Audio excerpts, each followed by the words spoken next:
ராமதாசுடன் கூட்டணி பற்றி பேசவில்லை என்று தெரிவித்த செல்வ பெருந்தகை பாமகவில் நிலவும் குழப்பத்திற்கு பாஜகவே காரணம் என்று குற்றம் சாட்டினார். விழுப்புரம் மாவட்டம் தைலாபுரம் தோட்டத்தில் பாமக நிறுவனர் ராமதாஸை தமிழக காங்கிரஸ் கமிட்டி தலைவர் செல்வ பெருந்தகை சந்தித்து பேசினார். இந்த சந்திப்புக்கு பின்னர் செய்தியாளர்களிடம் பேசிய செல்வ பெருந்தகை ராமதாஸை மரியாதை நிமித்தமாக சந்தித்து உடல்நலம் விசாரித்ததாகவும் கூட்டணி பற்றி அவருடன் பேசவில்லை எனவும் தெரிவித்தார். திமுக கூட்டணியில் பாமக இணைவதா என்பதை திமுக தான் முடிவு செய்யும் என்றும் அவர் கூறினார்.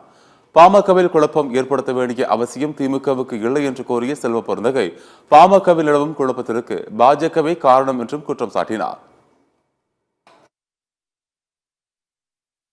40 வருஷமா பொது வாழ்க்கையில ஒரு தொடர்புல இருக்கிற மருத்துவர் ஐயா அவர் இன்னைக்கு மரியாதை நிமித்தமா சந்தித்ததுல எந்தவித அரசியலும் கிடையாது. இது அரசியலுக்கு அப்பாற்பட்டான சந்திப்பு. அவருடைய உடல்நிலையை விசாரிச்சுட்டு இது கூட்டணியும் இல்லை, அரசியலும் இல்லை, எந்த பிரச்சனையும் இல்லை. இது சந்திப்பு மரியாதை நிமித்தமான சந்திப்பு.